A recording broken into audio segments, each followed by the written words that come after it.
Hey, Dr. Chris Levens here, and today we're going to be talking about the Central Kentucky Youth Orchestra Repertory Orchestra bass excerpts. We're going to start off with the scales here. We have two scales, and they are 2-octave scales, so we're going to be going up the fingerboard quite a bit. Our first one is G major, so there's going to be one sharp in the key signature, and that'll be our F sharp. So in our lower scale, we start with a 2 on G, first position. We'll have a C natural, so we use our 2 again. On the D string, E, F. That's where we want to implement the 4th finger. Now to get up the neck, it'll be an open 1-4, shift, 1-4 for the C, D, shift, 1-4 for the E and F sharp, and then we can push our ring finger up to grab that harmonic up there for our high G. As we go up the neck, it's important that we get our thumb out from behind the neck and get it to the side of the fingerboard a bit more so we can have better extension for our 4th finger F sharp and even more extension to grab that G all the way at the top. As we come back down, keep the thumb on the side. After we play the E, that shift back to the D, that's when the thumb will move to the back side of the neck where we keep it normally, right behind or maybe just slightly in front of our middle finger with our hand shape.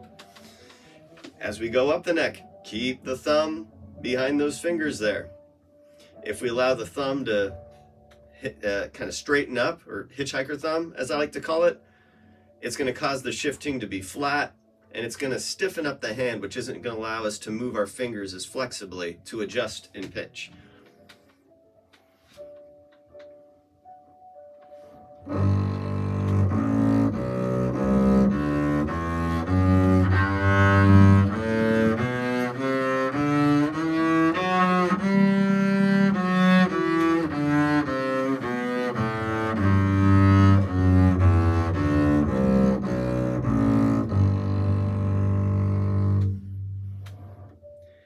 Go for a big sound.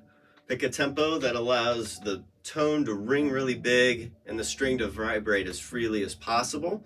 Keep the tempo steady. That's going to be key there. Our next scale is going to be the B flat scale.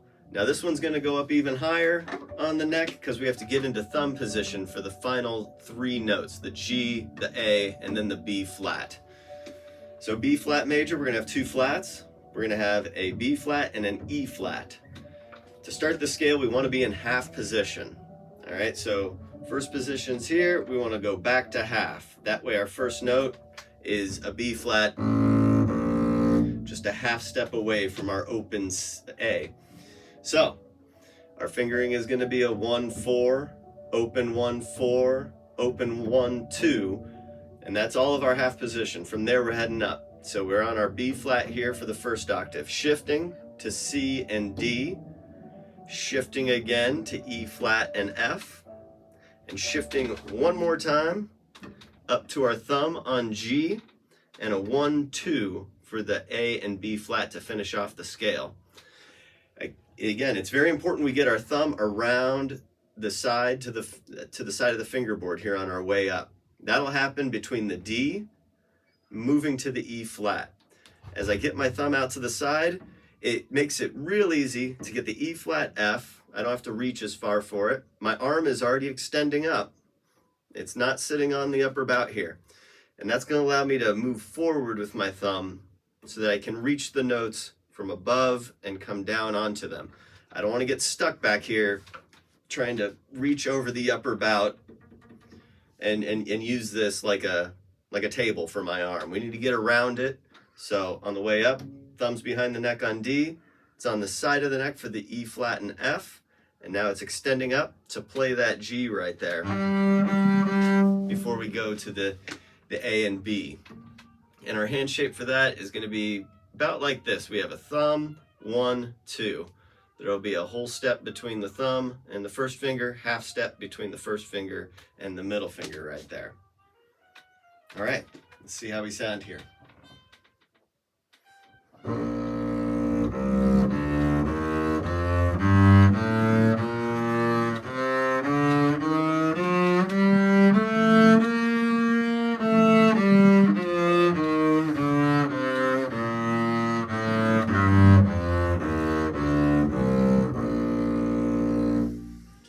So when we get to the top, that G, if we're not feeling sure about it, we can use the harmonic. Once I feel the harmonic and I'm right over where the G is, I can then depress it, because we need to have that string down for the A and the B flat. Those are fully stopped notes. And if our thumb is holding down the string already, it's going to make it easier to get those closed as well, so we can have a bigger sound. So those are the scales for the Repertory Orchestra audition. Good luck and have fun. All right, Dr. Chris Evans here. We're talking about Central Kentucky Youth Orchestra, Repertory Orchestra audition rep for the bass. And we're going to be going over the excerpts here in this video.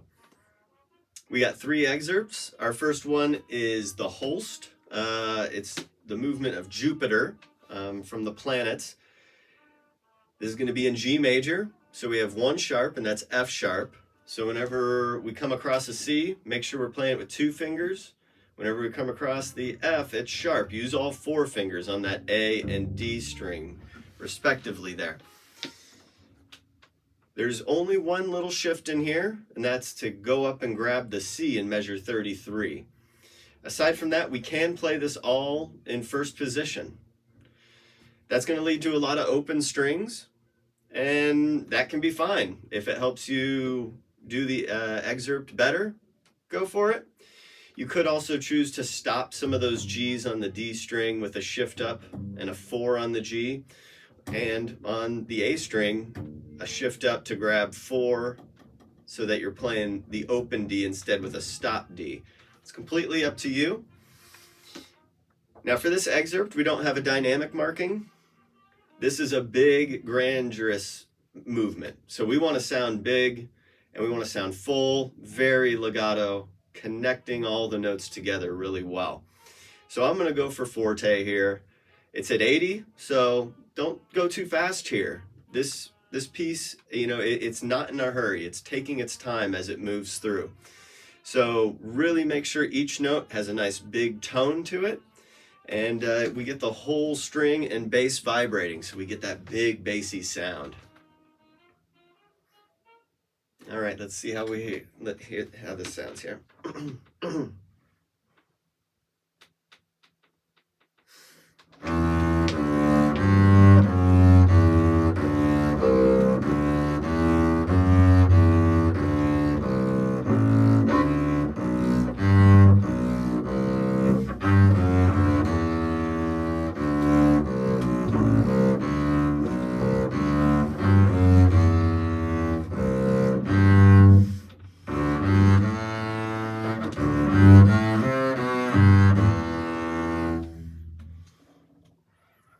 So a couple parts to pay attention to in here. Measure 26, we have a dotted quarter. Make sure we're holding that for the full duration of the note before moving on to that 8th. The tendency is going to be to rush that a little bit. So as we come into it, 2, 3, 1, 2, and 3, and 1, 2, 3. Just make sure we're counting that and we're keeping the rhythm really spot on there. We do have a rest. In measure 31, use that whole rest. Rests count just as much as notes. So after we play that G, take a full minute to rest, full beat to rest, and reset the bow a bit. We have up bow pickups on the D, G, but there's no reason just because it's up bow that we have to start out here. Notice how I want to play it more in the middle. The consistency of getting a nice up bow in the middle of the bow is a little bit better than all the way at the tip. I have more control right here in the middle to the balance point area. So just kind of reset the bow at that moment. I'm going to start in 30 here and show you that quick reset.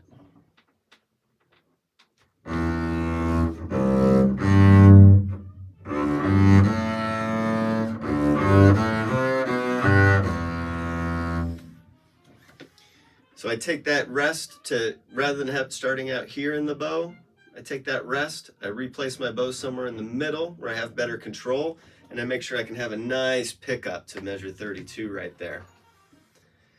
Now the shift up to C, it's just a short one in 33.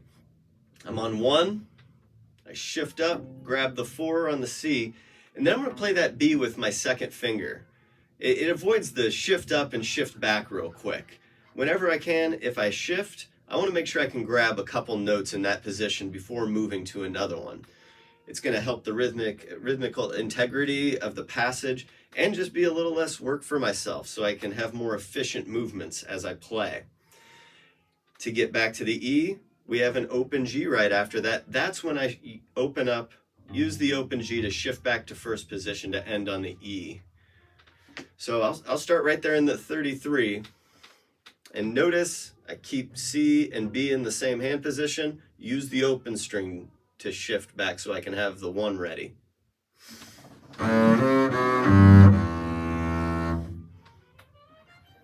And there's a fermata in 34 there. It's not on our note, it's on the rest. So make sure we hold the tied quarter notes there for a full 2 beats, but then we're off right away because we don't want to bleed into that fermata over the rest.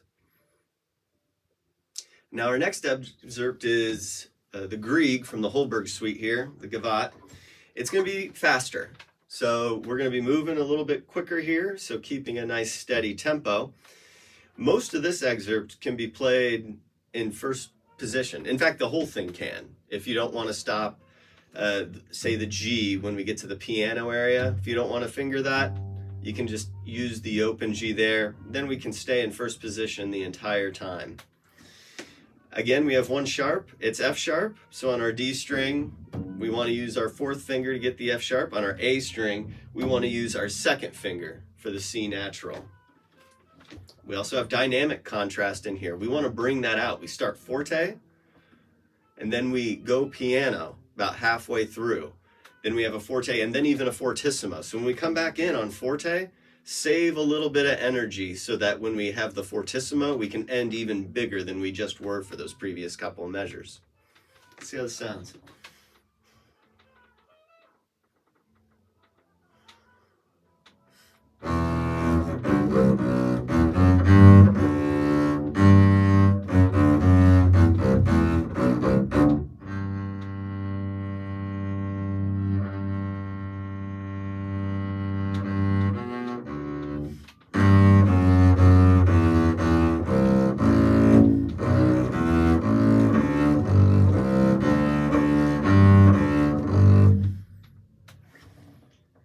So for the long held whole note there in the piano section, we have the little up bow in parentheses. So about halfway through, we can move to up bow. I try and time that out really well. So we have 4 beats for the first measure, 4 beats for the second measure, 4 beats for the third measure. These are all tied together. So we have a total of 12 beats that we need to hold this whole note. So I break it right in half. It's down bow for the first measure, and then half of that second measure of the open G, that's when I move to up bow, and then the final measure is all up bow. So basically each bow is getting 6 beats throughout there. Now we need to set up this piano, and we're lucky here. The 4th beat in the measure before the piano is a staccato quarter. So we want that to be short and separate. That separation gives us a moment to reset our bow angle a little bit and make sure we're not coming in on the piano too heavily.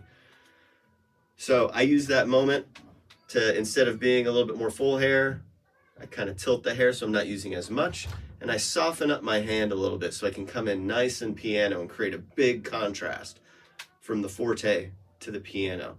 I'll start a measure before the piano here. Notice how short I keep the staccato note, and I reset my bow, soften, and then start a nice piano.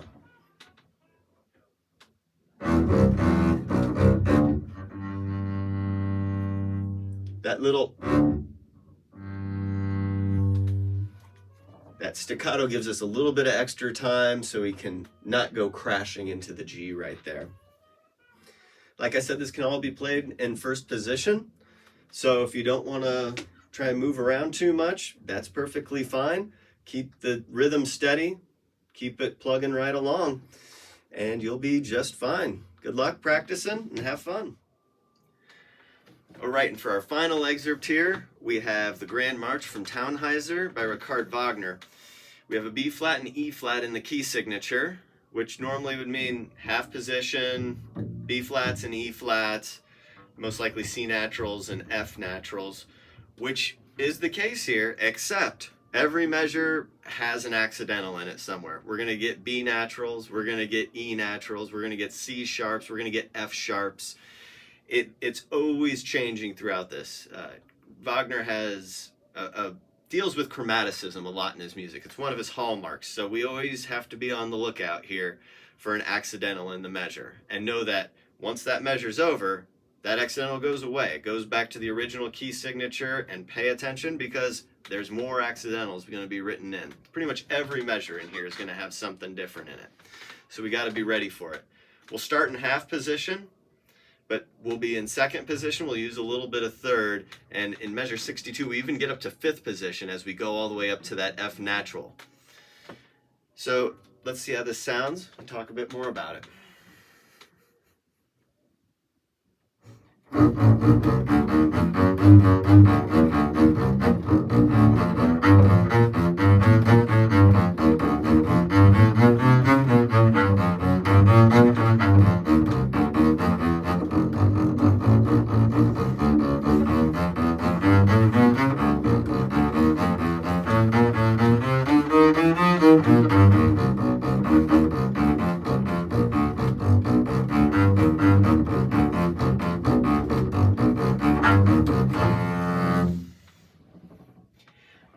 Like I said, there's a lot coming at you in here.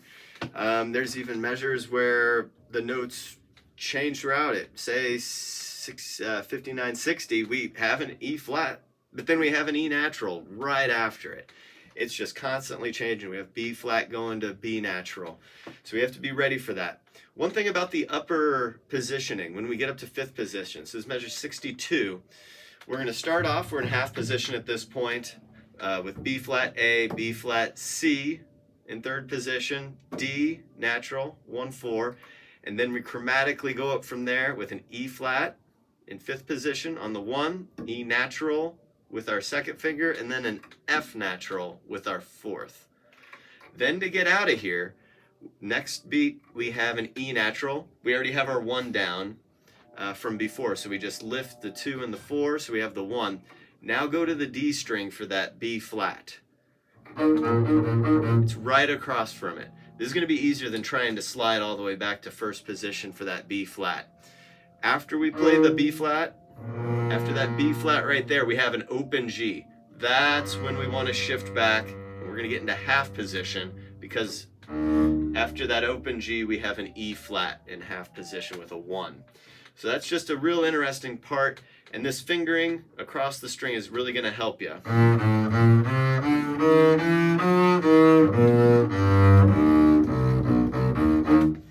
on from there. So just utilize that E flat to B flat relationship right there in fifth position. I'm stopping a couple strings that could be open. Say the intro, it goes up to a G, F sharp G. It's just going to sound a bit cleaner than open strings, but you could do it. It's just the string crossings slow us down, so getting up to that G, F sharp, G, then we have an open D to get back to half position for the E flat right there. It happens again where I try and use a stopped note with a D natural. It's in measure 58. I'm going to go up the A string with my 1 on C there, and then have a D, C sharp, D, back to half position, F, and we go from there. This just avoids extra string crossings, which are going to slow us down and makes the passage a little bit smoother and definitely a lot cleaner. So, have a finger plan for this piece. Every measure, highlight those accidentals, decide what your fingering is going to be, and stick to it. Start slow, and then build up to quicker. I would even start by doubling each note. This is something I do with a lot of notey passages like this. It helps me work on my bow stroke for what I want the passage to be, while also giving myself more time for the fingering. So rather than practicing over and over again, you know, if we only get halfway through that and we start over and we start over and we start over, give yourself more time. Start with 4s.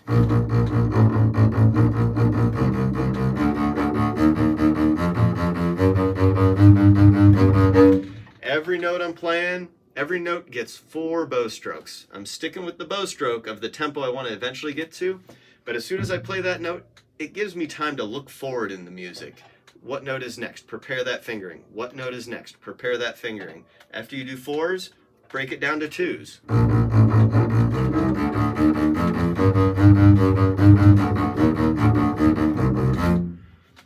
Once you get more comfortable with 2s, it's again, you have a little bit of time to always look forward to what that next fingering is going to be. It's just a little bit less time. But after you've done 4s, 2s, it'll come easier and easier the couple times you go through it. After that, go back to single strokes. And